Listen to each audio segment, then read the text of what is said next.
José Clemente Orozco es uno de los muralistas más importantes de la historia moderna y contemporánea de nuestro país. Su trabajo puede ser admirado en diferentes espacios y edificios públicos. Uno de estos trabajos es la obra Alegoría Nacional, pintada en 1947 y que se encuentra en la Benemérita Escuela Normal de Maestros de la Ciudad de México, en el Auditorio al Aire Libre Lauro Aguirre. El mural nos habla de la historia de nuestro país y la forma en la que ésta ha marcado al hombre contemporáneo. Alude a la identidad nacional al plasmar un águila y una serpiente. Las tres dagas representan los tres grandes procesos históricos que transformaron a México: la independencia, la reforma y la revolución. Entre algunos de los detalles de esta obra se encuentra al centro una puerta barroca de 1924, que se mantuvo del edificio anterior de la Normal y que fue demolido para construir en 1946 el edificio que conocemos hasta la actualidad. Alegoría Nacional habla del hombre del presente y la forma en la cual el mestizaje, producto de la mezcla de culturas, la indígena y la española, dan paso al desarrollo y formación de la identidad mexicana. En suma, la particularidad de esta obra es su carácter abstracto en combinación con la visión arquitectónica de Mario Pani, artífice del edificio y quien pensó en Orozco para que plasmara su visión de México.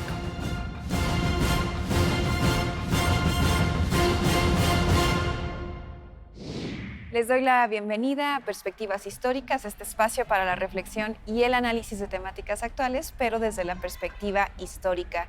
Continuamos desde la Benemérita Escuela Nacional de Maestros. Y bueno, saludo como cada semana a Felipe Hola, Ávila. ¿qué tal? Y bueno, también nos da muchísimo gusto que continúe con nosotros Janine Rubalcaba, de la Dirección General de Educación Superior para el Magisterio. Gracias por acompañarnos. Gracias, muchas gracias por la invitación. Y justo porque vamos a platicar de un programa contra las violencias de género que se están llevando a cabo en las escuelas normales y que tú estás a cargo de este programa. Y me gustaría justamente que comenzáramos hablando. A mí me gustaría, creo que se habla mucho de las violencias de género, de la discriminación, de la construcción de sociedades como para la paz y demás, pero háblanos un poquito qué implicaciones tiene las violencias de género en el ámbito de la educación, de las escuelas, en este caso normales, y qué es lo que ustedes identificaron desde la Secretaría justamente para crear este programa, que lo voy a leer solamente para que lo conozcamos: la construcción de políticas de igualdad, paz y contra las violencias de género y la discriminación en las escuelas normales. Platícanos, Janine. Bien, es bien interesante. Hace aproximadamente 6 años, 7 años, iniciamos el periplo por las escuelas normales. Y entonces mucho se me acercaban a mí por ser mujer, por ser joven, las estudiantes, y nos planteaban diversos temas con respecto a las violencias, en específico el acoso u hostigamiento sexual, ¿no? Entonces, a partir de ahí, vimos la necesidad de crear acciones para la comunidad normalista con este tema, porque era un tema que no estaba mencionado en la comunidad normalista. Y entonces se hizo un instrumento diagnóstico, se aplicó un diagnóstico, cada entidad lo aplicó, justo para territorializar las violencias en sus comunidades, y que entonces el programa fuera muy contextualizado a lo que vivían las propias comunidades, ¿no? Es decir, cuáles eran las violencias que más marcadas estaban en su comunidad en ese momento, cuáles eran los espacios en los que ellas y ellos sentían mayor riesgo, pero también quiénes ejercían mayor violencia en sus comunidades. Y entonces tuvimos pues resultados no tan favorables, ¿no? Y a partir de ahí empezamos a trabajar todo este proyecto. ¿Qué fue lo que se decidió? Porque era un tema nuevo, es un tema nuevo. Llevamos solo 4 años con este programa, ¿no? Cuando las universidades u otras instituciones llevan mucho tiempo recorrido, llevan un largo camino en esto.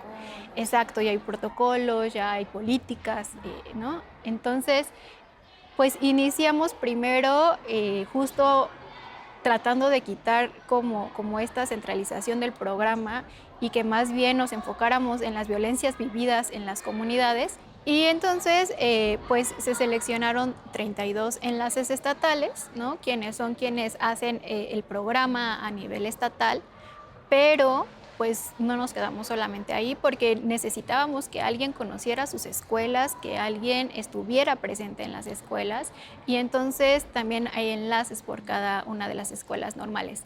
No solamente en este momento nos estamos quedando ahí porque una persona que haga el proyecto de prevención, la atención, pero también la transversalización de la perspectiva de género era complicado.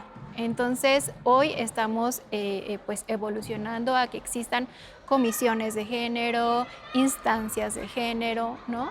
Pero justo desde el análisis de la estructura de la propia escuela normal, porque también ahí pues tenemos que revisar cómo se deben de dar estos procesos por la estructura jurídica que tienen las propias comunidades normalistas, ¿no? Entonces, en eso hemos estado ahí trabajando. Janine, platícanos en qué consiste el programa, cuáles son sus objetivos y también cuál ha sido la respuesta de la comunidad, porque es un problema muy, muy arraigado en la cultura patriarcal, machista en la que nos insertamos, y las comunidades normalistas pues son comunidades muy especiales. La mayoría son mujeres, mujeres jóvenes, muchas vienen de estratos sociales con pocos recursos económicos. Hay una cultura tradicional también muy, muy arraigada en sus familias, en la propia escuela, y hay un ejercicio de poder por parte del profesorado y de las autoridades. ¿Cómo lo recibieron las adolescentes normalistas, las maestras normalistas, las autoridades normalistas, cuando ustedes empezaron a proponer un cambio en esto? Fue complicado. Voy a empezar por los objetivos, ¿no? Nos planteamos que era fundamental que pusiéramos en el centro, uno, la persona o las personas que estaban en situaciones de riesgo, que se les diera una atención muy clara porque no tenían protocolos y que no se revictimizara, porque en muchas ocasiones existía esta revictimización. Y a partir de ahí planteamos objetivos que ya iban más profundos con respecto al trabajo de la prevención de las violencias de género. Es decir, no solamente trabajar en la parte de la atención y la sanción, que eso no pasa en las escuelas normales por las estructuras, o sea, ellas no son quienes sancionan, pero sí quienes dan el acompañamiento y esta atención de primer contacto y esta canalización. Y lo fundamental para nosotros también era trabajar en la prevención de la violencia y que su lógica fuera otra lógica de convivencia. Pero sí nos costó mucho trabajo porque me parece que ahora las comunidades se sentían como al descubierto, como sacar todo eso que estaba escondido, no que no pasara, porque era claro que las comunidades estaban sucediendo este tipo de actos violentos, pero que poco se estaba trabajando en esta atención y en este cambio de paradigma, ¿no? Y en esta visibilización, en este reconocimiento de que las estructuras en las normales son patriarcalistas, porque justo tenemos en la nacional, la matrícula, la mayoría son mujeres, estamos hablando de un 70-80% que nuestra matrícula son mujeres, pero que en los espacios de poder, es decir, en las direcciones de las escuelas normales, hoy ya no, pero en ese momento las autoridades también, la mayoría eran hombres. Entonces replicábamos lo que hace muchos años, ¿no? O sea, la política educativa la hacían los hombres, y quienes hacían la práctica como tal, pues eran las mujeres, ¿no? Entonces sí nos ha costado un poco de trabajo, pero también hemos encontrado grandes aliadas. También las enlaces y los enlaces, porque también tenemos enlaces hombres, han estado comprometidos con el proyecto. Sí nos hemos encontrado ahí algunas adversidades por los propios procesos, ¿no? Por la propia conformación de sociedades, en donde también venimos de sociedades patriarcalistas, en donde muchos de los alrededores de las escuelas normales están en lugares violentos por naturaleza. Entonces, primero que se entienda como esta cultura que tenemos un poco, patriarcalista, esta cultura que tenemos violenta, ¿no? Que también nosotros nos hemos conformado así, a hacer el análisis de la conformación como personas y cómo nosotros estamos influyendo en la conformación de otras nuevas sociedades. Sí ha costado un poco de trabajo porque eran prácticas normalizadas, ¿no? O sea, hasta me parece que ya era como visto común, o sea, como de, pues pasa, o sea, todos sabemos que pasa, pero todos callados y es algo que sucede, ¿no? Entonces, sí encontramos resistencias, o sea, la realidad es que sí hay resistencias con el tema, pero que me parece que han estado entrando en una lógica también distinta cuando impulsamos el programa, justo porque las y los enlaces, las maestras se han puesto la camiseta de ya no podemos permitir que en los espacios educativos sean espacios de riesgo, al contrario, que sean espacios en donde ellas y ellos se sientan seguros, porque el programa no solamente está enfocado a las mujeres, que sí les damos el reconocimiento, que sí entendemos estas dinámicas que también nos han puesto en desventaja, ¿no? El reconocimiento está, pero que trabajamos con toda la comunidad. Entonces, pues es lo que hemos encontrado y es en lo que hemos estado abonando, y que esto se ha hecho de todas y de todos, ¿eh? Pues qué interesante, creo que vamos a seguir platicando Claro al respecto y profundizando más en este programa que tú diriges, Janine. Les invito a que hagamos un breve espacio para conocer un poquito más de la historia de este lugar, la Benemérita Escuela Nacional de Maestros, y regresamos. El edificio de la Benemérita Escuela Nacional de Maestros comenzó su construcción en 1945, tras derrumbar la hacienda de Santo Tomás. Destaca en esta construcción las esplendorosas esculturas realizadas por el artista Luis Ortiz Monasterio, y que muestran la historia de México y la cultura universal. Por si esto fuera poco, el muralista José Clemente Orozco realizó al fresco 2 murales en el vestíbulo de la Normal, así como en el Teatro al Aire Libre Lauro Aguirre. El objetivo de la construcción de este edificio era crear una ciudad normalista, con una visión de la época que buscaba crear zonas escolares comunes, ubicadas en lugares puntuales de la ciudad. Tal es el caso de las ciudades Universitaria y Politécnica. El diseño y ejecución de esta obra estuvo en manos del famoso arquitecto mexicano Mario Pani Darqui, y trabajaron en esta obra alrededor de 3,000 trabajadores. El edificio fue inaugurado el 6 de noviembre de 1947.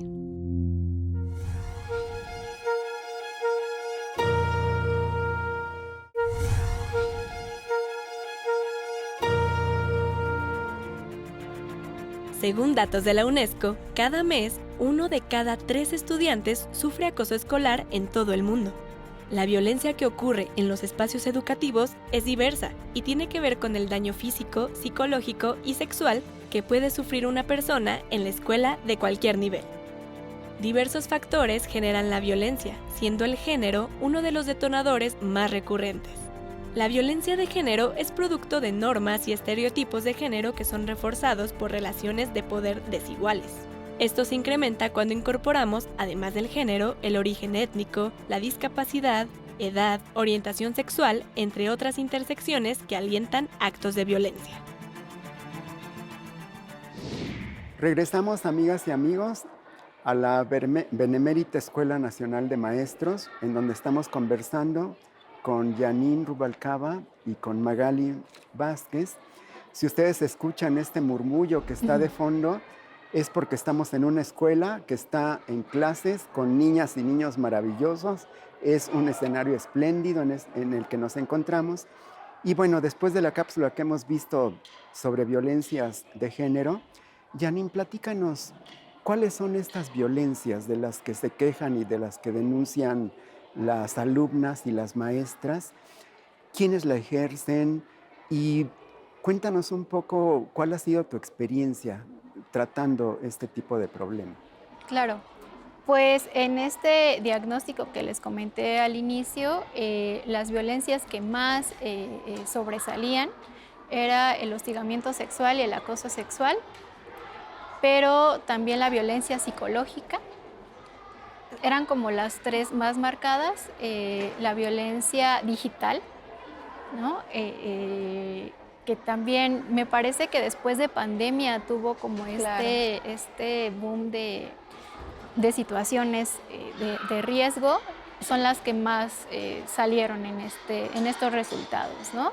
Y entonces me parece que pues llevamos estos 4 años del programa, que yo les menciono hoy a quienes en realidad lo desarrollan, porque ellas son quienes están en los espacios, son quienes viven las situaciones, son quienes trabajan, ¿no? Que sí es importante hacer este trabajo interinstitucional, porque desde el espacio académico, desde el espacio de la normal, pues tenemos niveles de actuación, pero que también hay casos que salen de esta esfera y que entonces ahí tendríamos que todas y todos trabajar desde estos espacios, de hacer estas relaciones, estas redes de colaboración con otras instituciones, ¿no? Nosotros mismos los hicimos, nosotras mismas los hicimos. Estamos trabajando con la Secretaría de la Mujer, desde hace 4 años con el antes Instituto Nacional, ¿no? Hoy Secretaría de la Mujer. También están metidas ahí, por ejemplo, la doctora Oresta, ¿no? Que ella lleva el Laboratorio de Género, Interculturalidad y Derechos Humanos. Entonces, habemos varias colaborando justo para ir tratando de hacer estas pequeñas modificaciones, pero muy importantes en las estructuras de las escuelas normales. Yo les comentamos justo a las enlaces, pero también a las maestras, pero también a las estudiantes. O sea, aquí es trabajar en conjunto con todas las áreas fundamentales de la propia escuela normal. No podemos solo trabajar en un área en específico, y que también las y los maestros entiendan que los temas de género no son temas por separado, porque a veces pareciera que vamos como género, tu tema de mujeres, ¿no? Pero que estamos ahora tratando de que entendamos todos que la lógica debe ser distinta, que no es un tema de moda, porque también hemos encontrado eso de solo porque está el tema de moda. No, a ver, centrémonos. La realidad que tenemos hoy es esta, y todas y todos debemos abonar, y en un espacio educativo y en un espacio en donde estamos formando a las y a los maestros, que también van a estar en espacios educativos, formando a las niñas y a los niños, y teniendo estas réplicas sociales en el aula, ¿no? de lo que sucede también afuera. Es fundamental trabajar en todas las áreas de incidencia y que entendamos eso, que es nuestra responsabilidad, no solo como docentes, sino como personas pertenecientes a una comunidad. Y Janine, escuchándote justo, digamos, pienso también como docente en otro ámbito, ¿no? Pero que de alguna manera muy cercana a protocolos, ¿no? Para atender violencias de género en mi institución, digamos, ¿cómo es la forma de atención, ¿no? Por ejemplo, hay una denuncia, ¿no? En el caso de un estudiante de alguna normal, digamos, ¿cuál es el proceso que llevan a cabo? ¿Quiénes son las personas enlaces o los primeros contactos en el caso de alguna denuncia de acoso o de hostigamiento, o casos más graves, ¿no? De violación, en fin? Eso por un lado. esa es la parte de la atención, ¿no? Ujú. Pero hay otra que es muy importante, que con lo que cerrabas ahorita tu intervención, que es la prevención Claro. y la sensibilización, ¿no? Ujú. Porque al final de cuentas creo que hay una gran responsabilidad porque estás formando a futuras profesoras y profesores que van a ir al aula y que van a, digamos, en teoría el ideal es que lleven, digamos, que ya les haya atravesado, ¿no?, la perspectiva de género y que la puedan aplicar en la cotidianidad del aula, ¿no?, en su relación con sus alumnas, con sus alumnos, pero también en los vínculos con los colegas, ¿no? Claro. Entonces, más o menos como estas dos vertientes, ¿no? Cómo trabaja el tema de la prevención y la atención sobre todo a denuncias, y cómo es el asunto de la prevención y la sensibilización. Ok. Tomando como esta lógica, en la prevención, por ejemplo, lo que estamos avanzando es en tener políticas institucionales, o sea, más que solamente tener un plan institucional, Claro. que tengamos políticas institucionales a partir de las necesidades de la comunidad, de la identificación y territorialización de estas violencias que viven como muy específicas.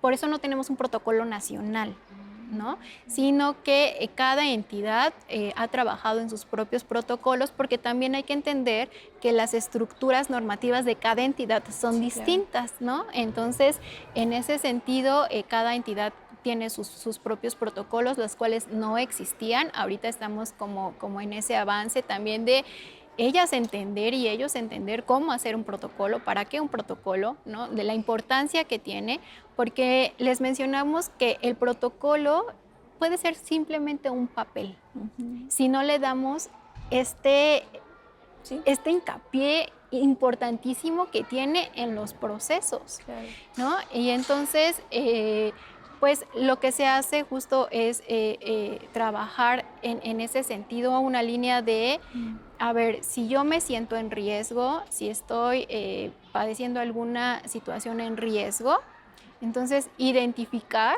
quién es la persona que va a ser mi primer contacto en la escuela normal, ¿no? Nosotros no hemos dado una línea directa de que sean las enlaces, por ejemplo, porque también tienen un área psicopedagógica y a veces utilizan a esa área como primer contacto, pero lo que sí les mencionamos es importantísimo que solamente sea una persona quien sea este primer contacto o esta primer contacto, ¿no? Que las y los estudiantes sepan que si se acercan con ellas o con ellos, les van a dar esta atención, las van a escuchar, no las van a revictimizar, y a partir de ahí, entonces, sí, de acuerdo a los protocolos de cada entidad, se va a ir desahogando el tema, ¿no? Entonces, pues hay diferentes niveles de actuación. Nosotros nos quedamos en una actuación con una atención de segundo nivel. ¿Qué quiere decir ello? Que escuchamos a la posible víctima y que a partir de la identificación de la violencia, Claro. entonces se va a dar la canalización de acuerdo al grado de violencia. En el tema de la prevención queremos avanzar porque hemos tomado esta lógica de que prevención quiere decir talleres, Sí, cursos, seminarios, ¿no? Conferencias, y entonces hoy nos centramos ¿en realidad eso ha sido preventivo? O sea, en realidad eso hoy ha modificado, ha metido en otra lógica a las propias comunidades. Entonces, hoy queremos que la prevención avance hacia otro punto, ¿no? A un punto de concientización real, de ver estas modificaciones tangibles, ¿no? Porque yo les mencionaba, o sea, muchas veces vamos a una conferencia a sensibilizarnos y en ese momento decimos, sí, es cierto, sí, nos cae el 20, por así decirlo, pero salimos de la conferencia y retomamos, ¿no? O a veces ni siquiera la escuchan, ¿no? Entonces, más bien es encontrar una lógica distinta de lo que es prevención y de que en estos aspectos, en estas acciones de prevención, debemos de integrar a la comunidad, porque también tal vez los resultados que hemos obtenido no han sido tan buenos o tan favorables porque la comunidad no se siente integrada, ¿no? Porque es como de ya me van a traer otra charla, ya me van a hablar otra vez, pero más bien es yo cómo, qué o qué hago para que en realidad eso se lleve a cabo, para que la prevención sea una prevención real, ¿no? Pues te agradecemos muchísimo, Janine, esta conversación de este, creo que importantísimo programa que se está llevando desde la Secretaría de Educación en las escuelas normales. Creo que es un tema muy importante a señalar. Y pues bueno, les agradecemos también su compañía. No me despido sin recordarles que sigan las redes de Canal 11, que nos acompañen en toda nuestra programación. Y bueno, pues los esperamos en una emisión más de Perspectivas Históricas. Hasta pronto.